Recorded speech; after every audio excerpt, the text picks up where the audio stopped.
Well, hello. I'm sure y'all aren't surprised to see me again on part 2 of chasing the code with a parts cannon.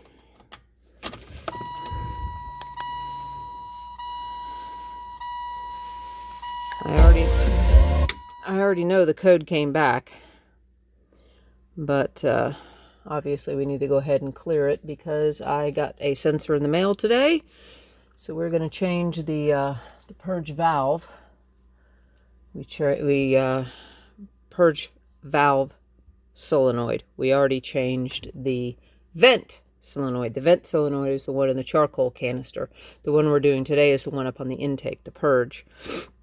And again, yes, I'm very well aware of the fact that chasing codes, especially this one with a parts cannon, is definitely not recommended. But it's what we're doing because the mechanic is unavailable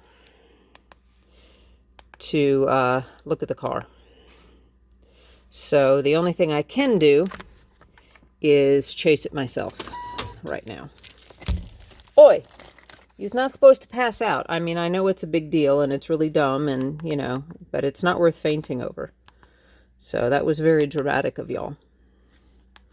All right, we're going to move to the engine bay. The part we're going after is right here on the 3.5 liter Honda motor in the views from the 04 to 07. So that's the fellow we're going after. I will go get the new one so y'all can take a look at what exactly the part looks like. With a flash, it's in front of you. Yep, that's the guy.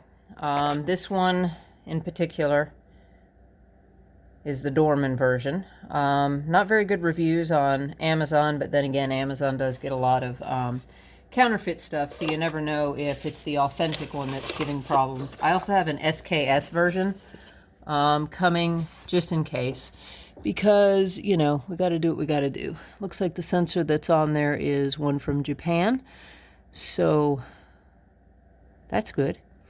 Again, no guarantees that anything is actually wrong with this one. This is all a chasing our tail scenario. There we go. All right. Because since I don't know if that sensor is damaged or not technically, I'm not just going to Hail Mary destroy it. That would not be very nice of me. All right.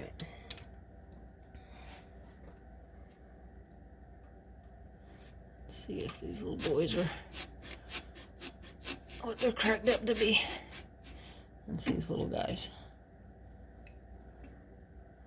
for loosening the hose. All nicey nice. Wow. I'm glad I got some more hose coming in the mail because this stuff is not really looking too keen in its condition. A lot of rubber is oh yeah, see, that's a problem. Anyway, these are 10 millimeter. That's one more tight.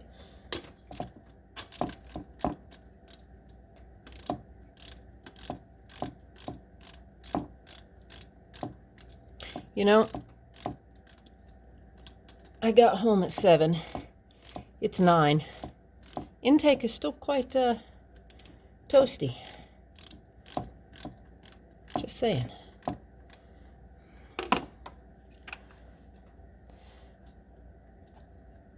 Sorry I'm putting my hands in your way, but kind of can't help it.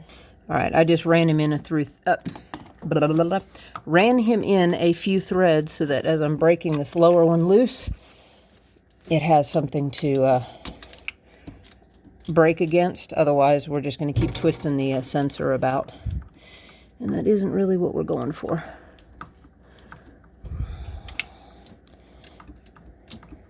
Wish there was a little more room to get a power tool in here.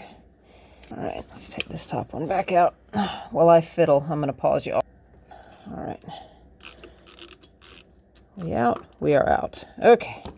That was fun. Okay, threads look okay.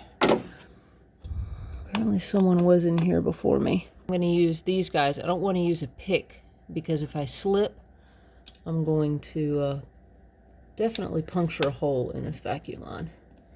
And I'm not quite ready to replace it at this moment. Push it down, you know, like doing this. Down there where y'all can't see very well. Okay, y'all can see what I'm going to be poking at. Now we'll just see if I can poke at it with y'all where y'all are at, or if we're going to be banging into each other. Hopefully you saw that before you fell into the light. Get in there with your new little tool. They always make it look so easy and fancy on the internet, but Ooh, that was fun. See how he is? He's got his little clampers at the bottom and his little top, and so you can clamp and pull like so. Squish, and it squishes this guy down, and pull gives you some leverage, so hopefully you don't break stuff. There he is. Anyway, all right, so there's our sensor, and this one is in fact, oh, what is moving? Oh, it's me. That's our, it's a Denso. All right, I'm gonna work this guy off.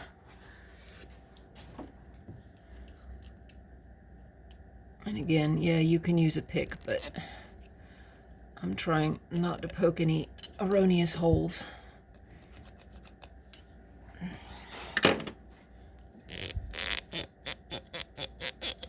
Okay. There he is. All right, this is our fella that's mangled up right there. I am going to go and check in my vacuum line assortment and see if I don't have something that size. I'll be right back. All right, this is why I keep various vacuum line laying about. You never know. Pretty dang close. This guy's still pretty supple. So until the new one comes, I'm going to just utilize this fella. So I'm using that. It's about the same length. All right. Just remain still. You got to use some force, so it's good. But yeah, I'll use him. All right, new sensor. He goes that way. So this piece is going to go on this top one. Like that. And then I'll run the clamp down. All right, I got all these guys in place. So now I'm going to slip it down into this lower vacuum port, the one you saw me fighting with down there. Okay.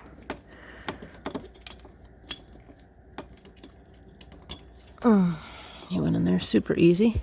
Fun part's going to be getting the hose clamp back up where it belongs.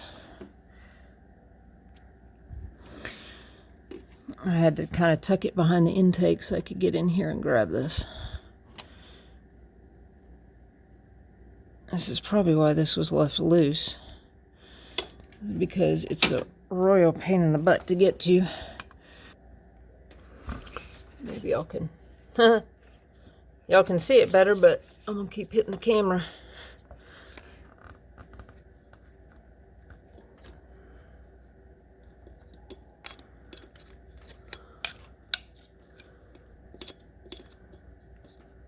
Okay, you run that top one in.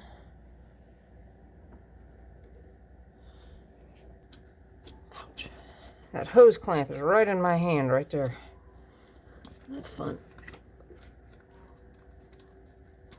And again, you want to hand tighten these guys to make sure that you're actually threading them in proper. That guy.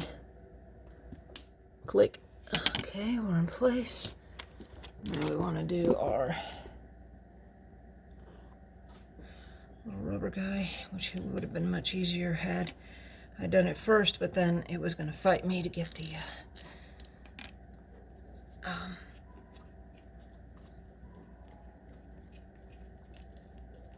screws into their place.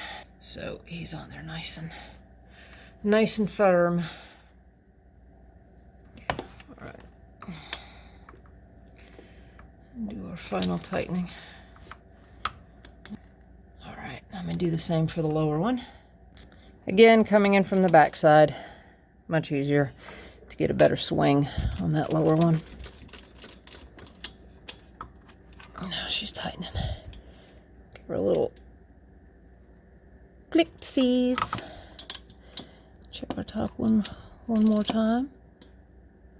Yep, okay, that's good. Not having to muscle it down like a gorilla or anything.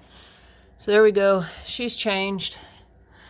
Doubtful it's gonna make a difference. From all the videos and all the research I'm seeing, 9 times out of 10, it's that fuel pressure sensor that's on top of the gas tank, and I'm not looking forward to dealing with that by myself. Anyway, that's how you change that. Sorry it took extra time, but I like to show y'all stuff in process, how it goes. I don't just like to go, and you undo this, and it's done. You know, I want to see y'all, so you see the process. And you see that's what dirty old vacuum line does to you. Makes a mess. And along with the new vacuum hoses for this guy that I've got coming, I've also got some much nicer loom coming. It's actually kind of a braided. We're going to try that and see if it works.